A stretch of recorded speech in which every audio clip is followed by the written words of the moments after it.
Habang nagre-reunion ang maraming magkakamag-anak ngayong Christmas, ilang OFW ang nagtitiis na hindi makasama ang kanilang pamilya. Pero kahit milya-milya ang kanilang layo, may paraan naman daw para kahit paano magkamustahan man lang sila ngayong Pasko. May report si Sandra Aguinaldo. Tatay na nasa Caloocan, anak na nasa Hong Kong. Kapwa sabik sa isa't isa sa araw ng Pasko. Kaya si Mang Catalino nagpunta sa internet shop ng kanyang kapitbahay para subukang kontakin ang kanyang anak sa Hong Kong. Sa tulong ng kanyang mga apo, ngayon lang gagamit ng internet si Mang Catalino para makamusta ang anak na 1 taon na niyang hindi nakakausap at nakikita. Maya-maya, Basta ka dyan.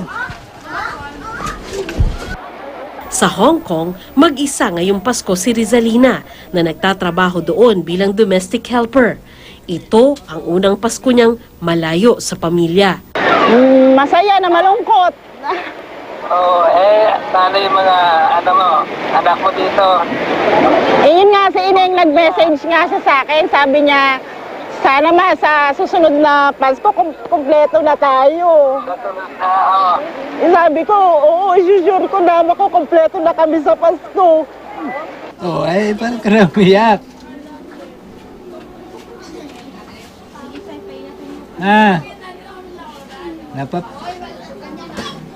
Napapayak tuloy ako Ano umiyak?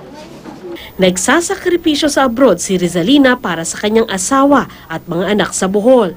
Kaya sapat na raw kay Mang Catalino na makita siyang nasa maayos na kalagayan. Mag-ingat ka lang dyan at sana mabuti mo pagtatrabaho mo dyan.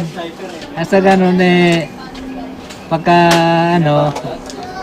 yung mga hinangad mo na di makakamtan mo na basta. Huwag ka na umiyak. Siyempre namimiss ko na kayo Kayo na lang yung tatay ko, wala na akong mama, di ba? Pampayak Sige na. Sige. Bye-bye na. Ingat ka tayo, bye-bye. Love you, tay. Bye. Sige, bye-bye. Isa lang sina Rizalina at Mang Catalino sa napakaraming pamilyang Pilipinong magkahiwalay ngayong Pasko. Pero sa tulong ng internet, ang pamilya Arago sa Laguna parang magkasama na rin kahit pa nasa Dubai ang ibang miyembro ng pamilya. Sina Ludwig at Lara pinapanood ang kasiyahan sa bahay sa Laguna kung saan naroon din ang kanilang anak na si Lali.